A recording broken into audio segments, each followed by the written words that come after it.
to a friendly crowd getting some applause, but it's raising some eyebrows here 24 hours later. Michael, does this open the door for some of the candidates who have so far approached Donald Trump with kid gloves to change their strategy in this debate?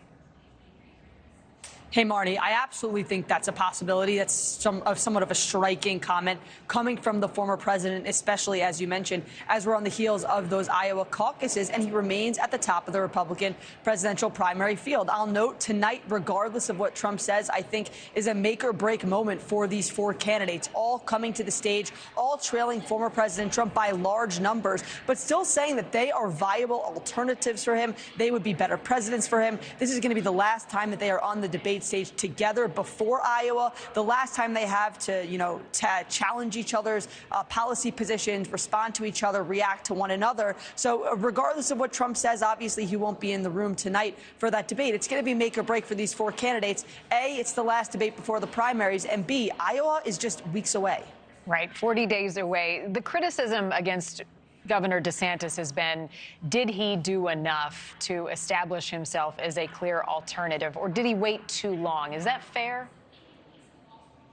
I think so. Look, as you mentioned in that package, as was mentioned, Florida Governor Ron DeSantis is somebody who in large part won his position, that top position in the Sunshine State because of his close proximity to former President Trump. He was a close ally of former President Trump until he decided to come along and announce this campaign. I will note this is a tough line to traverse for any of these candidates. They have to, A, reach out to the anti-Trump wing of the party while not alienating the Trump wing of the party too much, because remember, at the end of the day, whoever wins this primary is going to need to coalesce both those wings of the Republican Party to get enough support to beat President Biden in the general election. So regardless, for anybody, this would be a tough line to toe because of the makeup of the Republican Party, but particularly, especially for someone like Ron DeSantis, who was so close to the former president before this primary heated up. Nikki Haley has seen the most success in that arena, gaining support from moderate, as I said a minute ago, highly educated independents and Republicans who don't support Donald Trump.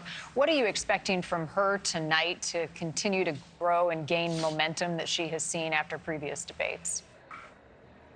Yeah, look, I think folks are expecting a strong debate performance from Nikki Haley. She is a skilled debater. She came out in many people's minds a winner in the first three debates. I think the expectation is that that will continue, but she's also going to have to land a couple blows on some of her opponents. She's going to have to go after them because, look, in a number of these polls, Ron DeSantis is still in second place, though very far behind former President Trump. But Nikki Haley is rising in those polls as the foremost Trump alternative as voters prepare to go to the primary. So I think Nikki Haley tonight is looking to solidify her place as the Trump alternative, pick off some support from Ron DeSantis, and become the second place holder in this Republican primary that, again, is heating up, and voters will start voting next month.